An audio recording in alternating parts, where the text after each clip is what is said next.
நம்பிக்கையின் நேரம் இதுங்க, நம்பிக்கையாய் பார்த்து மகிழுங்க. நம்பிக்கையின் நேரம் இதுங்க, நம்பிக்கையாய் கேட்டு மகிழுங்க. நம்பிக்கையாய் நீங்கள் இருந்தால் நலமானது நடந்திடுங்க. கிறிஸ்து இயேசுவின் இனிய நாமத்தினாலே உங்களை வாழ்த்துகின்றேன். மறுபடியும் இமானுவேல் கிறிஸ்தவ ஒளிபரப்பு கூட்டு ஸ்தாபனத்தார் நடத்தும் நம்பிக்கையின் நேரத்தினூடாக உங்களை நான் சந்திப்பதிலே நான் பெருமகிழ்ச்சி அடைகின்றேன். இந்த நாளிலும் கூட கர்த்தர் நமக்கு அற்புதமான விதமாக கானான் ஐக்கிய சர்வதேச சபையின் பிரதி தலைமை போதகர் வசந்தன் ஸ்டீபன் அவர்களை நாங்கள் உங்கள் முன்பாக அறிமுகப்படுத்தி வைக்க போன்றேன். தேவன் தாமே அவருடைய சாட்சியினூடாக அநேக ஆத்துமாக்களை தம்முடைய ராஜ்யத்திலே சேர்த்து விட்டார் என்ற நிச்சயத்தோடு அவரை சந்திப்போமா?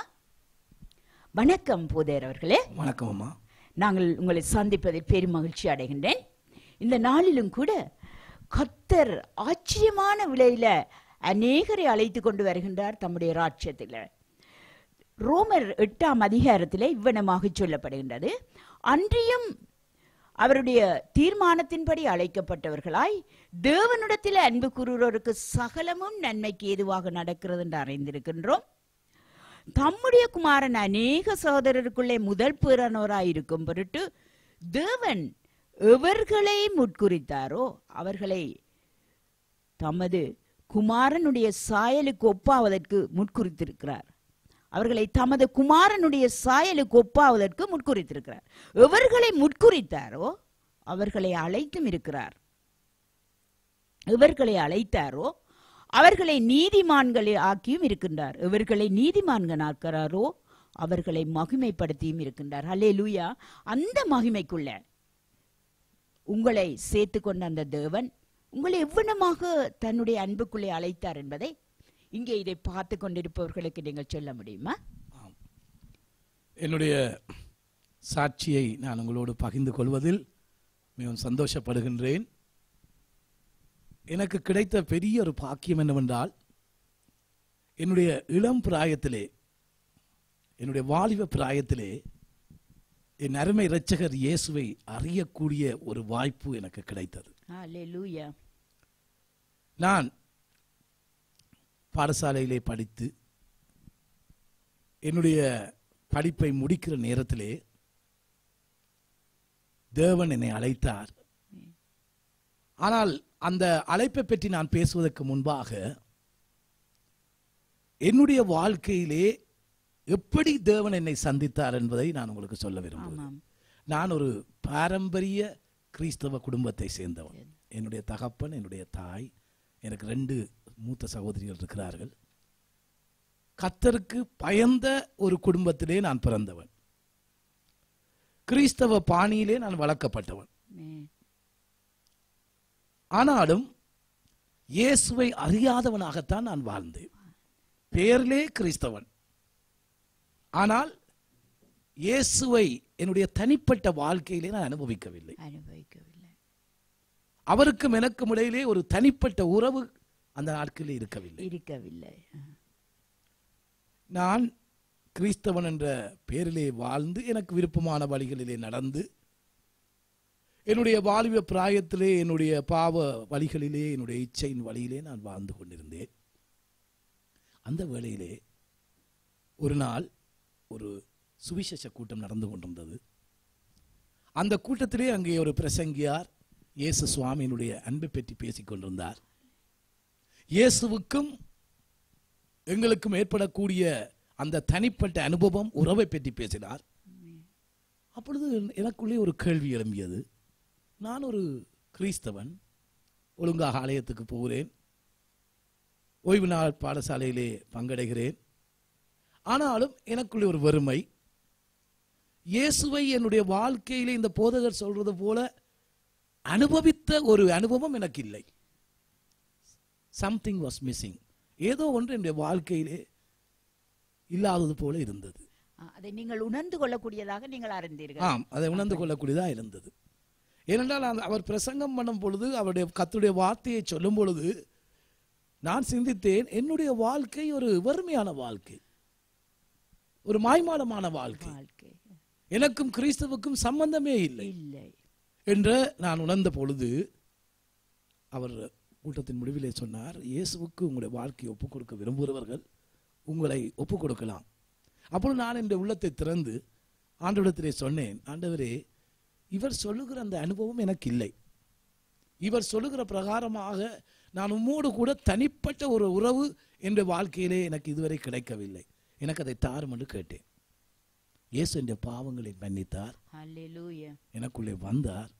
ஒரு பெரிய சமாதானம் என்னுடைய உள்ளத்தை ஆட்கொள்ள ஆரம்பித்தது. அப்பொழுது அவருடைய வசனத்துக்கு கீழ்ப்படிந்து ஞானஸ்நானம் எடுத்து ஆண்டவருக்கென்று என் வாழ்க்கையை தத்தம் செய்யக்கூடியதாக இருந்தது. என்னுடைய வாழ்க்கையில் ஒரு பெரிய மாற்றம் என்னவென்றால், எனக்கு முந்தி சினிமா பார்ப்பதென்றால் ஒரு பைத்தியம். அதுவும் நடிகர் திலகம் சிவாஜி கணேசனுடைய படம் பார்ப்பதுன்னு சொன்னால் அங்கே படம் பார்த்து விட்டு வீட்டில் வந்து நான் நடித்து காட்டுவேன். அம்மா அடிக்கிற சொல்லுவாங்க, உனக்கு பைத்தியம், பட விசர். அது மாத்திரமல்ல, பாட்டு, சினிமா பாட்டுன்னு சொன்னால் தேத்தனி கடையில் போடுறத போல பெரிய சத்தமாக போட்டு கேட்டுக்கொண்டிருப்பேன். ஆனால் இயேசு என்னுடைய வாழ்க்கையில இடர்பட்ட பிற்பாடு என்னுடைய வாஞ்சைகள், என்னுடைய விருப்பங்கள், என்னுடைய நோக்கங்கள் எல்லாம் மாறிவிட்டது. எல்லாம் மாறி. எனவேதான் வார்த்தை சொல்லுகின்றது, ஒருவன் மறுபடியும் பிறக்க வேண்டும். அல்லேலூயா. மறுபடியும் பிறந்த அந்த புதிய அனுபவத்தை நீங்கள் பெற்றுக்கொள்ளும் போது உங்களுடைய பழைய வாழ்க்கை முற்றாக ஒளிந்து விட்டது என்று சொல்லுகிறேன். ஆம் ஆம், உண்மைதான். That's an experience. அது ஒரு அனுபவம். மறுபடியும் பிறத்தல் என்பது ஒரு அனுபவம். அதாவது வெவ்வேறு பிறவிகளை, அதாவது பிறவிகளில் நாங்கள் பிறக்கிறது என்று நாங்கள் நம்புறதல்ல. ஆனால் நம்முடைய வாழ்க்கையில, நம்முடைய ஜீவியத்தில் நம்முடைய வாழ்வு ஒரு புதிய முறையிலே மாற்றப்படுகிறது. அந்த மாற்றத்தை தான் நாங்கள் மறுபடியும் பிறப்பன்னு சொல்லுகிறோம். எனவே மறுபடியும் பிறந்தவர்களுக்கு பிறந்தும் கூட இன்றைக்கும் பழைய வாழ்க்கையிலே ஒரு காலம், புதிய வாழ்க்கையில் ஒரு காலமாக வைத்து இன்றைக்கு வாழ்ந்து கொண்டிருக்கிறார்கள் கிறிஸ்தவர்கள் என்று சொல்லுகிறவர்கள். எனவே நீங்கள் அந்த கிறிஸ்தவ சமுதாயத்திலே பாரம்பரியமாக வாழ்ந்து வந்த ஒருவர் என்று சொல்லுகிறீர்கள். ஆண்டவருக்கு ஸ்தோத்திரம். வாலிப பிராயத்திலே கர்த்தர் உங்களை தெரிந்தெடுத்திருக்கின்றார். வாலிப பிராயத்திலே தெரிந்திருத்ததுக்கு நீங்கள் மிகவும் பாக்கியம் பெற்றவர்கள். ஏனென்றால் பல வேளைகளில் எத்தனையோ பேர் வயோதிபராக வந்தா பிற்பாடு கூட அந்த ருசிக்க முடியாத வழியில இருக்கு. எனக்கு அதை பலர் சொல்லி இருக்கிறார்கள், பிரதர், உங்களுக்கு கிடைச்ச பாக்கியம் எங்களுக்கு கிடைக்கவில்லை. இளமை இன்பம் தரினும் ரட்சிப்படைதல் சந்தோஷம், அதிலும் தேவ சேவை செய்தல் அதி உன்னதமானது, மிகவும் உன்னதமானது. எனவே இப்படியா இதை கேட்டுக்கொண்டிருப்பவர்களுக்கு இது பிரயோஜனமாக அமையும் என்று நினைக்கின்றேன். நீங்கள் இப்படியான ஒரு பாரம்பரிய கிறிஸ்தவ குடும்பத்தில் இருந்த வேளையிலும் கிறிஸ்து இவர்கள் என்ற அந்த புனை பெயரிலே நாங்கள் வாழ்ந்து கொண்டு எதையோ செய்து வாழ்ந்து கொண்டிருக்கிற சமுதாயத்திலே நாங்கள் உலகத்துக்கு ஒத்தவர்களாக வாழ்ந்து கொண்டிருக்கின்றோம். அப்படியாக இருந்த உங்களை தேவன் மீட்டெடுத்திருக்கின்றார். அப்படி மீட்டு எடுத்ததினாலே நீங்கள் பெற்றுக்கொண்ட சந்தோஷம், நீங்கள் உங்களோட வாழ்க்கையிலே இழந்து போனவர்கள், இவற்றை நீங்கள் வெளியிலே கொண்டு வரும்போது நிச்சயமாக தேவன் அநேகரை இதனூடாக தம்முடைய ராஜ்யத்துக்குள்ளே சேர்க்கக்கூடும் என்று நான் விசுவாசிக்கிறேன். அதை நீங்கள் வெளியிலே கொண்டு வர முடியுமா? ஆம், அதாவது நாங்கள் போகிற இடமெல்லாம் ஆண்டவர் என்னுடைய வாழ்க்கையிலே செய்த மாற்றத்தை நான் சொல்லக்கூடியதாக இருக்கிறது. ஆமென். மற்றவர்கள் தங்களுடைய வாழ்க்கையை ஆராய்ந்து பார்த்து, நானும் ஒரு கிறிஸ்தவன் தானே, ஆனால் எனக்கு இப்பேற்பட்ட ஒரு அனுபவம் இல்லையே என்று சொல்லி கர்த்தருடைய பக்கமாக திரும்பக்கூடிய ஒரு வழி அங்கே அமைந்திருக்கு. என்னென்னு சொன்னால், கர்த்தருடைய வார்த்தை தான் நம்முடைய வாழ்க்கையிலே மாற்றங்களை உண்டாக்குகிறது.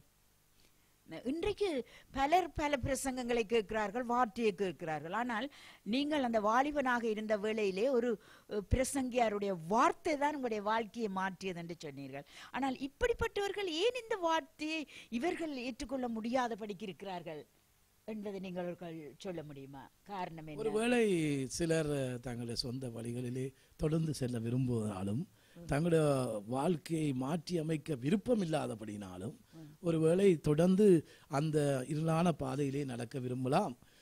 இன்னும் சிலர் தங்களுடைய இருதயத்தை கடினப்படுத்தி அந்த கடினத்தினூடாக தேவ வசனம் அவர்களுக்குள்ளே கிரியை செய்ய முடியாத ஒரு நிலைக்கு அவர்கள் தள்ளப்பட்டிருக்கிறார். ஹல்லேலூயா. அதுதான் முக்கியமானது. ஏனென்றால் ஒன்று நீங்கள் 2 காரணம் சொன்னீர்கள். ஒன்று என்னென்றால் பழைய வாழ்க்கையை நாங்கள் தேவனை ஏற்றுக்கொள்வது உண்மை, வார்த்தையை கேட்பது உண்மை. வார்த்தையை நாங்கள் கேட்கும்போது பல வேளையில நாங்கள் நீங்கள் சொன்னீர்கள் சினிமா கடுமையா இருந்தீர்கள், அதை பார்க்கவே பார்க்க வேண்டும் என்ற அந்த சிந்தனையே இல்லாமல் போய்விட்டது. அப்ப பலதை நாங்கள் இழக்க வேண்டிய ஒரு நிலை வருது. எனவே எங்களுக்குள்ளே அந்த இழப்புகள் வர்றதை பலர் விரும்புறதில்லை. நாங்க தொடர்ந்து ஒன்று. இரண்டாவது மெனக்கடினம். இந்த மெனக்கடினம் இவ்விடமாக தேவனுடைய ஜீவனுள்ள வசனம் கிரிய செய்ய முடியாதபடிக்கு அவர்களுடைய வாழ்க்கையை இன்னும் பாவ ஜீவியத்தில் வைத்துக் கொண்டு நான் ஆண்டவருக்கு நன்றி செலுத்துகிறேன். இந்த வேளையிலும் கூட கர்த்தர் உங்களை இந்த இடத்துல தெரிந்தெடுத்தது மாத்திரமல்ல, அந்த வாலிப வயதில உங்களை மீட்டெடுத்த தேவன் தம் பணிக்காக இப்படி அழைத்தார் என்பது எங்களுக்கு ஒரு பெரிய சாட்சி. என்னுடைய தகப்பனார் என்னுடைய தாயாரும் என்னை மிகவும் செல்லமாக வளர்த்தார்கள். நான் ஆண்டவரை ஏற்றுக்கொண்ட பிற்பாடு என்னுடைய உள்ளத்திலே ஒற்றி ஒரு வாஞ்சை, அது தேவனால் உண்டான வாஞ்சை, யாரும் எனக்கு சொல்லித்தரவில்லை. கர்த்தருடைய பணியை செய்ய வேண்டும். ஹல்லேலூயா. அதுவும் கர்த்தருடைய பணியை செய்யறேன்னு சொன்னால் இன்றைக்கு ஊழியங்கள் பல வகையாக நடந்து கொண்டிருக்கிறது. என்னுடைய இளம் பிராயத்திலே நான் வாஞ்சித்து என்னவென்றால் தேவனுக்கென்று முற்று முடிவாக தீர்மானத்தோடு பிரதிஷ்டையோடு ஊழியம் செய்ய வேண்டும். அதாவது என்னை மறந்து எனக்கென்று ஒன்றையும் நான் வைத்திருக்காமல் என்னுடைய குடும்பத்தை, என்னுடைய உறவுகளை எல்லாவற்றையும் கர்த்தருக்கு பிற்பாடுதான் வைத்து கர்த்தருக்கு முதல் பணி செய்ய வேண்டும். அத்தோடு கூட எனக்கு ஒரு வாஞ்சை இருந்தது. நான் இளம் பிராயத்திலே ஆண்டவரை அறிந்தபடியினாலே திருமணம் செய்யாமல் ஊழியம் செய்ய வேண்டும் என்ற ஒரு வாஞ்சை. அதாவது திருமணத்துக்கு நாங்கள் விரோதமானவர்கள் அல்ல. எங்களோட ஊழியத்திலும் திருமணம் செய்தவர்கள் இருக்கிறார்கள். அதை நாங்கள் ஒரு நாளும் மறுக்கிறதில்லை. ஆனால் எனக்கு கர்த்தர் கொடுத்த அழைப்பு, நீ எனக்கென்று அன்னகனாய் ஒப்புக் கொடுக்க வேண்டும். அது எனக்கு கடினமாக இருக்கவில்லை.